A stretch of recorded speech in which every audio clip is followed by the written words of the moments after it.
सब बढ़िया बढ़िया पकवान अपने अपने घरों में बना रहे हैं। ठाकुर जी ने जाके पूछी, भैया ये 56 भोग कौन के काजे बनने हैं? किसी ने उत्तर नहीं दिया तो ठाकुर जी नंद बाबा के पास गए। नंद बाबा ने जाकर के नंद बाबा ने लाला को बताई, पर्जन्यो भगवान इंद्रो मेघास्तस्यात्म मूर्तयः। ये पर्जन्य यानी कि इंद्र हमारे भगवान हैं। सब ब्रजवासियों को बैठा करके नंद बाबा ने उपदेश दिया, लाला को समझाए, बोले लाला ये पर्जन्य इंद्र हमारे भगवान है। वहां इंद्र की हम पूजा करें तो वो इंद्र हम पे कृपा करे, अनुग्रह करे, और वही की कृपा से हमारी खेती बाड़ी आदि सब चले।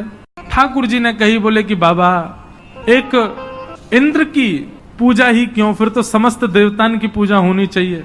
33 कोटि देवता कोई ना कोई हमारे कार्य में सहायक बने, सबन की पूजा अर्चना होनी चाहिए। और यदि सबकी पूजा करने चाहो तो भैया एक आधार मूल तत्व है नारायण। सब नारायण में विद्यमान है, नारायण को पूजो। वृक्ष हरा भरा करना हो तो जड़ में पानी डालो। 33 कोटि देवताओं के मूल आधार नारायण है, उनकी उपासना करो।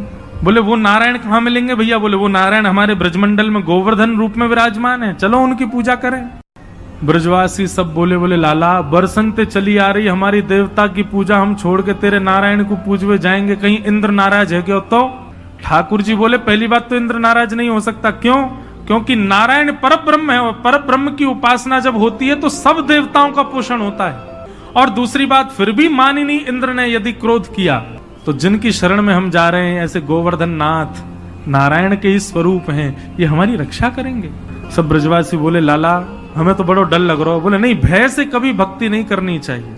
इसलिए ब्रजवासियों के चित्त में प्रेम प्रकट हो, उसके लिए भगवान ने उद्देश्य बताया। आपने कभी इंद्र के दर्शन नहीं किए होंगे, लेकिन आप गोवर्धन नाथ जी की शरण में चलो, हम आपको वचन देते हैं वो साक्षात प्रकट होकर दर्शन देंगे, आपका प्रसाद स्वीकार भी करेंगे। तब ब्रजवासियों के चित्त में प्रेम प्रकट हुआ और सब ब्रजवासी बोले ठीक है, तो हम गोवर्धन पूजा के लिए चलेंगे। और सब ब्रजवासी अपने अपने घरन की 56 भोग सजा करके और श्री गोवर्धन की यात्रा पर निकल पड़े हैं। सब लोग नाचते गाते भये, आनंद करते भये गोवर्धन जा रहे हैं। गिरिराज जी को जाकर के पूजन कियो, अभिषेक कियो, आनंद से खूब परिक्रमा लगाई। मन से गंगा प्रकट हुई, नाम पढ़ो मानसी गंगा। बोलो मानसी गंगा मैया की जय। सब ब्रजवासी ने खूब आनंद से मानसी गंगा से स्नान करायो, खूब आनंद से 56 भोग सजाए। सब ब्रजवासी हाथ जोड़ करके प्रार्थना करने लगे गिरिराज बाबा से। और जैसे ही प्रार्थना भई है, प्रार्थना स्वीकार करके 4 भुजा वाले श्री गोवर्धन नाथ प्रकट है गए। 4 भुजा वाले श्री गोवर्धन नाथ प्रकट है गए। लाओ ब्रजवासियों भोग, लाओ ब्रजवासियों भोग, लाओ ब्रजवासियों भोग। 4 भुजा वाले ठाकुर जी प्रकट है गए और प्रकट है करके चारों भुजान से मांग रहे हैं, लेके आओ अपने अपने भोगन को। सब ब्रजवासी अपने अपने घर के भोग लेके जामे, ठाकुर जी को अपने हाथ से पवा रहे हैं। ब्रजवासी सब बोले लाला तेने सांची कही, ठाकुर जी प्रकट है गए। अरे भाई इंद्र की पूजा करते करते बूढ़े है गए, हम कभी ना आयो वो, लेकिन तेरो सांचो है गोवर्धन नाथ, देख कैसे प्रकट भयो। एक ब्रजवासी बोला लाला एक बात बता। बोले हाँ, गोवर्धन नाथ को चेहरा तोते बहुत मिले, बिल्कुल तेरे जैसो लग रहा। लाला तेरी 2 भुजा कर दो, नेक और बड़ो श्रृंगार कर दो तो ऐसा लगेगा तू ही है का।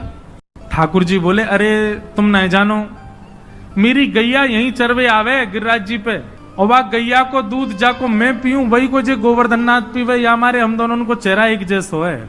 श्रीदामा बोलो हे रे लाला जे कौन सी बात भाई, गैया को दूध पीवे तो हमारो चेहरा कैसे मिल जाएगा? बोले चो तेने तेरी मैया को दूध पियो? बोले हाँ। तेरी बहन ने भी तेरी मैया को दूध पियो? बोले हाँ। तुम दोनों उनको चेहरा मिले कि ना मिले? बहन भैया एक जैसे लगो? बिल्कुल। हाँ लाला बहन भैया तो एक जैसे लगे। बोले यही मारे एक ही मैया को दूध पीवे से चेहरा मिले। श्रीदामा थोड़ी देर सोचने लगो, फिर बोलो अरे लाला फिर तो बछड़ा को चेहरा वो हमसे मिलना चाहिए, वो गैया को दूध पीवे वही गैया को हम पीवे, हमारो चेहरा तो मिले ना। बात ठाकुर जी बोले अब जाए मैं कल बताऊंगा, अभी मत पूछे मुझसे, अभी तो यूं ही सुन ले कि हम दोनों एक ही गैया को दूध पीवे। और ब्रजवासी इतने भोरे मान गए आ बात को, बोले अरे लाला की गैया को दूध पीवे हमारे लाला जैसो लग रहा हो देवता। मधुमंगल बोलो लाला मुझे तो ऐसा लगे तेरो देवता बहुत दिना को भूखो दिखे, देखियो कैसे खा रहा है, इकत छोड़ेगा हमारे काजे। ठाकुर जी बोले ऐसे नहीं कहते, तेरे बा इंद्र ने एक चीज स्वीकार करी इतने दिना में, कम से कम जे पा तो रहे, सब ब्रजवासी बड़े आनंद में थे, वहीं नाच रहे हैं, वहीं गा रहे हैं, गिरिराज जी को भोग लगा रहे हैं और बड़े सुख में सब भर आए। आप ही पूजे आप पुजावे, ठाकुर जी स्वयं पूज रहे हैं। कितना सुंदर दृश्य रहा होगा। इतने में ही महाराज नारद जी आए और 56 भोग की कुछ सामग्री लेकर के इंद्र के पास चले गए और इंद्र को जाकर के दे दी।